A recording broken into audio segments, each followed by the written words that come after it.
Tonight, the final push for your vote.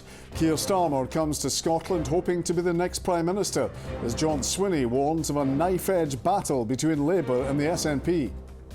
I want a Labour government to have Scotland at its heart. We'll make sure that we campaign and resist austerity in our public finances, and we can have a future that's made in Scotland for Scotland. Rishi Sunak says he wants to stop a Labour supermajority. As polls predict, he'll be leaving Downing Street on Friday morning. And as the party leaders prepare for the voters' verdict, has the 6-week-long campaign changed any hearts and minds? Under threat, a warning that closing down this day centre for elderly people in Easterhouse would be catastrophic. And in sport, Celtic's bid for Norwich City striker Adam Idah has been rejected. I'm Kellyanne Woodland in Edinburgh. And I'm John Mackay in Glasgow. This is the STV News at 6.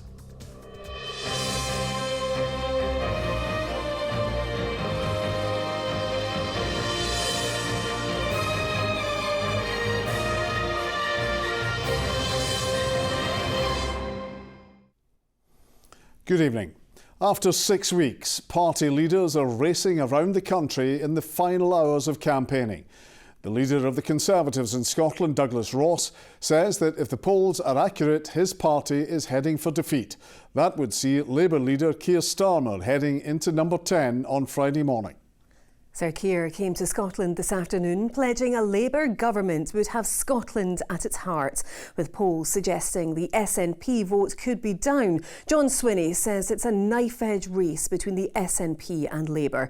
Meanwhile, the Lib Dems say they're focusing on getting out their votes. Our political correspondent Ewan Petrie reports. The leader of the UK Labour Party, Keir Starmer. The polls suggest Keir Starmer is on the brink of victory. The Labour leader's Three Nations tour on the final day of this campaign stopped off in Lanarkshire this afternoon. Thank you so much. Despite the predictions, he insists this election is far from a done deal. I want a Labour government to have Scotland at its heart. The SNP say, the most important election for I don't know how long, and they say what? Send a message. I don't want Scotland to send a message. I want Scotland to send a government. The SNP leader has also been using these final hours to visit key seats. John Swinney believes a Labour UK government would mean more of the same. People in Scotland have got a choice between a Labour Party that will just do what's told by Keir Starmer and will implement spending cuts where the Tories have just completed doing spending cuts, or an SNP that will always put forward the interests of Scotland, will make sure that we campaign and resist austerity in our public finances, and we can have a future that's made in Scotland for Scotland. Good. Senior Conservatives have admitted they're expecting to lose this election. One cabinet member said Labour is likely to win the largest majority any party has ever achieved. The Tories' Scottish leader echoed that warning. If the opinion polls are accurate, that will see a Labour government elected. I don't want to see that, and what I particularly want here in Scotland is Scottish Conservatives elected where we are the only alternative to the SNP. And in these key seats, they are on a knife edge. It will come down to perhaps just a handful of votes between a Scottish Conservative MP who will champion their local area or a nationalist who will continue to agitate for independence. The Liberal Democrats believe they can serve up more MPs in tomorrow's vote. Our focus right now is getting out the vote, particularly in seats across Scotland where the race is really tight between the Liberal Democrats and the SNP, particularly in the Highlands. We're on the verge of taking back the Highlands, but only the Lib Dems can beat the SNP, and it feels like it could happen, but only if enough Tory and Labour voters lend us their vote to stop the SNP in those areas. This has been a campaign marked by mistakes and missteps. Tomorrow it's over to voters up and down the country to decide the new political map of Scotland. Ewan Petrie, STV News. Well, it's 6 weeks since Rishi Sunak shocked Westminster by calling a general election under a downpour in Downing Street. In 36 hours, we'll learn whether the country has picked him or Keir Starmer to serve as Prime Minister. Our Westminster correspondent Paris Goutsianis joins us from outside Number 10. And Paris, what have you made of the campaign? Well, John, that image 6 weeks ago of the Prime Minister stood just behind me getting drenched without his brolly, unlike me, it really set the tone for what's been an extraordinary and often bizarre election campaign. It started under a cloud for Rishi Sunak and it's ended there too, with Tories lining up to talk themselves down, saying Labour are going to win, vote for us to stop Keir Starmer totally running away with it. Last night, the Tories even wheeled out Boris Johnson. Remember him? He warned of Starmergeddon if Labour win a big majority, but he's left it until just before the political asteroid hits. Indeed, some are saying Boris Johnson's late intervention is less about the election battle and more about the battle for what remains of the Conservative Party after the result.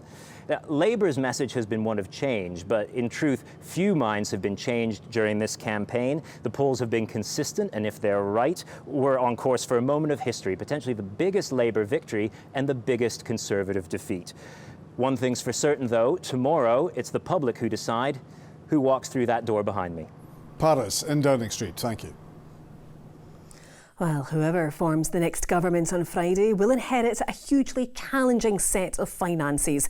With public services crying out for cash, economic uncertainty and a crisis facing the NHS, there's a long list of priorities for whoever becomes Prime Minister. Vanessa Taff has more on the issues that will be top of the agenda for the incoming Westminster government. School uniform essentials and other items are discounted at this community centre. There's even free food on offer. They help up to 400 families a week, and with the kids off for the summer break, they're feeling the squeeze. My rent's going up again in August, so it's just went up. It's a bit difficult with that, and I feel like even though they give you a lot of time, it's not your main focus is making sure that you've updated your rent, you're making sure that you've got the money to feed your children. If you see like the tins and that used to be only about £1 or something, now they're about £2, whatever. It's really, really getting bad. Like the benefit system is so wow, it's hard to live off of. Like people, yeah, don't get me wrong, people should be out working if they can, but people that can't and do have kids, you know, people judge too quickly. Improving living standards by growing the economy and tackling poverty are key pledges from many political parties. Those here want it to be more than just an election promise. When someone comes into the centre and they say that they're working 2 or 3 jobs, starting at 5 in the morning, finishing at 10 o'clock at night, and they're not seeing their kids, but it's just to put food on the table and keep a roof over their heads. The state of the NHS has been a central issue during this campaign. Waiting lists, staff shortages and patients struggling for appointments are worsening. Although devolved in Scotland and the finances controlled by the Holyrood government, a priority for the next Prime Minister will be resuscitating the service across the UK. Without health as your baseline, then your options in life and the ability to be able to enjoy life is much more limited. So for whichever Prime Minister is in power, is an early conversation with primary care and general practice leaders and people on the front line so that their policy is realistic. Controlling immigration, both illegal and legal entry to the country, has been a heated talking point. The controversial Rwanda scheme, intending to send undocumented migrants to Africa to be processed, has divided the political parties. Many want a different and unified approach. With the next government, I want to see some humanity return to governing. I want to see the delivery of a fair, ethical and humane immigration system, which poll after poll tells us is what the general public wants. I want them to reject far-right language and narratives. These issues and many more will be motivating where people decide to put their cross in a box tomorrow. Vanessa Taff, STV News. Now, as the party leaders make their final push, what have the public made of the last 6 weeks of campaigning? And has it made any difference to how people are going to vote? Our political reporter Laura Alderman has been around the country gauging the temperature and is at her last stop in Glasgow for us tonight. Laura.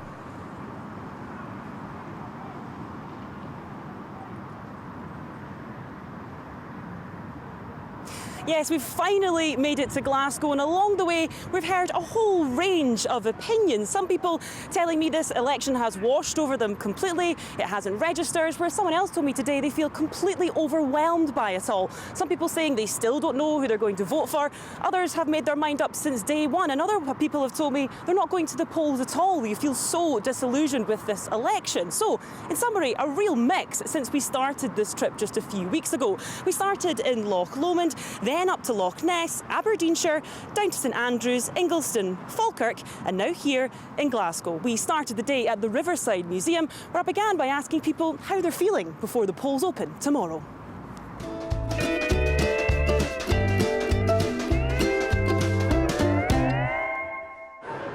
After 6 weeks, we're almost at the final stop in this general election campaign. Very soon we'll know who'll take the wheel in number 10. But for the public, who is on track to win and who has run out of road? I find it a wee bit sort of overwhelming, to be honest. It's been very sort of in your face. I mean, I plan to vote Labour. See, to be honest with you, I try to switch off now because I think everything's just a shambles. They never do what they say they're going to do. Well, there's been a lot of glossing over issues that probably should have been dealt with. There's not much depth in the arguments that have been put forward about how they're going to improve the economy. I feel that I prefer the ones whose basic beliefs are the same as mine, about looking after others and not looking after themselves. In the afternoon, we hot-footed it over to the Kelvin Grove Museum to find out which parties have struck the right chord with voters. And to do so, we've set up our STV News political Jenga set, asking the public who they believe can build the next government. Who are you going to go for? I'm undecided at the moment. I had voted for SNP in the past. I feel that Scotland's getting left behind, but I don't know that independence is the answer. I am, with hesitation, voting Scottish Labour. Why with hesitation? I really am not a great fan of the leadership of the Labour Party. And tell me who you're going to vote for and why. Okay. Who's it going to be? SNP? SNP. And why is that? Because I want independence. I'm a bit conflicted between SNP and Alba. I do like independence though, yeah. So it'll be one of the two of them, It'll maybe? be one of the two, yeah. The parties are preparing to face the music after a hard-fought campaign. But for now, it all still hangs in the balance. Laura Alderman, STV News, Glasgow. Well, for a final sum up on the general election campaign, let's go to our political editor Colin Mackay now. And Colin, where are the parties standing? Well, there's a poll out this morning from Savanta that suggested that the SNP were actually ahead of Labour. I've spoken to all the campaign teams today, though, and none of them really think that's the case. But in the last hour, a big YouGov poll has just been published suggesting Labour's on course for a record victory, even bigger than in 1997. In Scotland, it suggests Labour could win 32 seats, the SNP 18, 4 Lib Dems and 3 Conservatives. Overall, that would give Labour a majority of more than 200. But it is just an opinion poll. It's a big one, but nowhere near as big as tomorrow. And Colin, how's the campaign gone? Well, I was in East Kilbride with Sir Keir Starmer just earlier on this afternoon. He seems supremely confident. Now, 2019, Glasgow was all SNP. Tomorrow, Labour are hoping that they can paint the town red. Now, the Conservatives are already essentially conceding defeat. You heard it from Douglas Ross in Ewan's report earlier. He's already pre-announced his resignation in the middle of this campaign. I have never seen anything like that before. Their campaign has been an absolute disaster from the start. But John Swinney seems to have brought a bit of stability to the SNP campaign. If they got the 18 seats predicted in that YouGov poll, I think they'd be quite happy, because that's probably about double what they were expecting under Humza Yousaf's leadership, but it would still be their worst election result in a decade. For the Lib Dems, well, they will increase their number of seats. They will probably end up as the third biggest party at Westminster again on Friday. So, Colin, what should we be looking out for? First of all, Scotland Tonight at 11:15 for a final campaign roundup in Scotland. Tomorrow you'll get the exit polls at 10 o'clock. We'll have all the coverage here on STV. The exit poll will include about 18 polling places around Scotland, so it'll give a fairly good idea of what we can expect. Then at 1:30ish, we'll get the first Scottish result probably from Rutherglen. That'll give us an idea of the potential swing from SNP to Labour that we're expecting. 3 p.m. on Friday is a date for your diary. We'll have an STV News special bringing you all the results and the analysis. And the key thing, though, is tomorrow. Remember to vote. And when you do, remember to take your photo ID with you. Colin, thank you for that. The closure of a day centre for elderly people in Easterhouse would be catastrophic, according to volunteers who work there. The Daffodil Club provides food, activities and a warm space for pensioners across the area, but it's running out of funding. Ollie Dickinson has been finding out more. Every day, these two buses arrive at Easterhouse Parish Church. On board are about 50 local pensioners. They're coming here for the Daffodil Club. And for many, it's the highlight of their week. What it means to me is it gave me something to look forward to. The best thing is to get out and meet people, because if you're sitting four walls all day, your mind gets lazy and you lose interest in life. For me personally, I just love this place. I've met a lot of friends where I wouldn't have met friends. I'd have been stuck with the four walls, and they help you. See, like if you need a doctor's appointment, a hospital appointment, they take you. Whereas you'd be stuck in the house trying to get a bus. The club provides food, company and activities, but all that could stop. The organisation behind it have missed out on crucial grant funding. The money they do have runs out in August, and that means the club will close. To get someone out the front door is a big deal for me. They're not sitting in, looking at four walls. They're here, they're participating, they're meeting friends. They don't know what to do if this service closed. The older people are anxious. It's essential. There's no other word to use other than essential.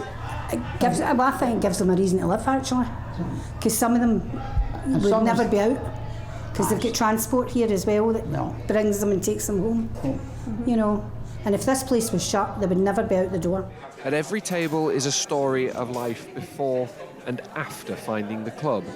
Lily lost her husband in December last year. I was married to my husband 69 years, and because we met when we were 14. I felt terrible since it. I couldn't sleep, I couldn't eat, couldn't do anything. I was losing so much weight. So since I found the company here and what's going on, it's meant the world to me. It really has. Whilst Joan says she's found a new family since joining. I just can't bear to think about it. Life would be terrible without the club. It really means a lot getting out here. If the centre closes, everyone involved says the harm, not just for those using it, but across the wider community, will be huge. But time is running out to avoid that impact and save the Daffodil Club. Ollie Dickinson, STV News, Easterhouse. Time now for the sport. Here's Raman.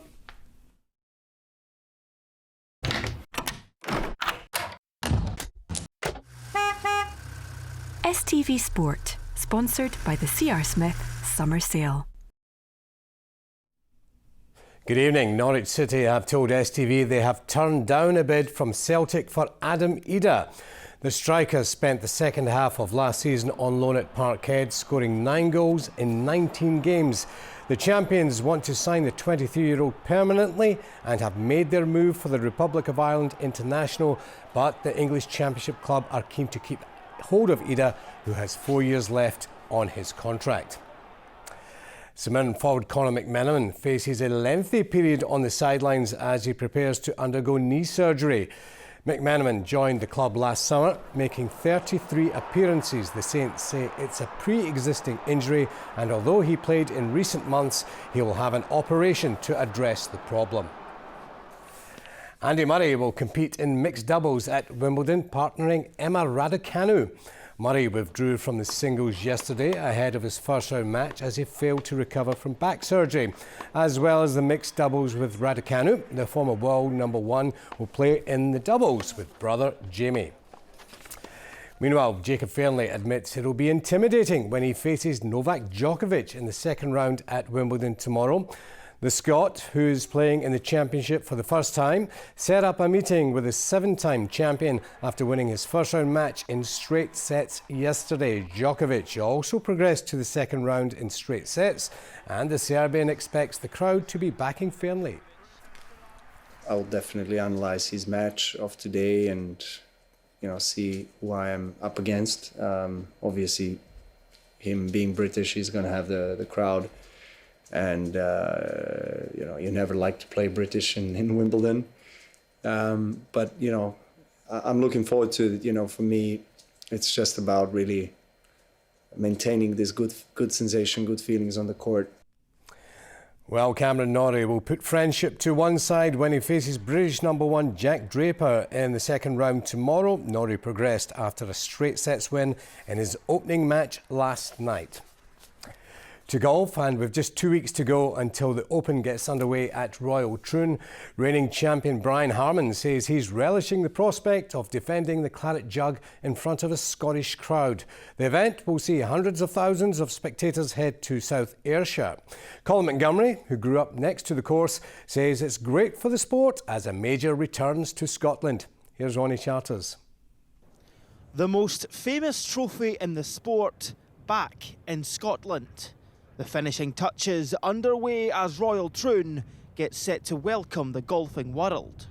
Greens cut, grandstands erected and flags in place ahead of the 152nd edition of the Open Championship. For Brian Harman, the American who won the famous claret jug last year, an eagerness to defend his crown. It's been an incredible experience thus far. I'm absolutely honored to be the Open champion, and I'm really looking forward to getting to Troon. I've never seen the golf course, so absolutely adore the golf over there. It just seems like the purest form of the game, and I'm so elated that it's receiving so much support as well it should, and I'll be very, very, very excited to get over there and get going. The Open will see a record 250,000 spectators visit the course across the golfing week, with organisers expecting a huge boost for the local economy. The word legacy is really important to us at the R&A. What we bring to Royal Troon is not just the golf course for the players, but a great financial benefit to the local economy. In a modern day Open, it's in the region of upwards of £200 million of local economic benefit. It's something that we're very keen on packing up and leaving and leaving the venue and the local economy in a better place than when we arrived. And for one of Scotland's greats, he's delighted to see the home of golf take centre stage once again. Great for Scotland, great for Scottish golf to have the Open there at Troon, and of course it's my home, and especially now Troon being the last major of the year. It means ever so much more, the Open Championship, now that it's the last glory of 2024 for anybody. And yes, I'll be on site at the Open at Troon, and I look forward to witnessing what the spectacle that it's going to be. The Open gets underway on Thursday the 18th of July, with the winner crowned on the final day on Sunday the 21st. Ronnie Charters, STV Sport. Can't wait for the Open. Let's just recap our top sports story. That is Celtic's bid for Norwich City striker Adam Ida has been rejected. We understand the bid was made in the last 48 hours, but the English Championship club are keen to keep hold of their striker.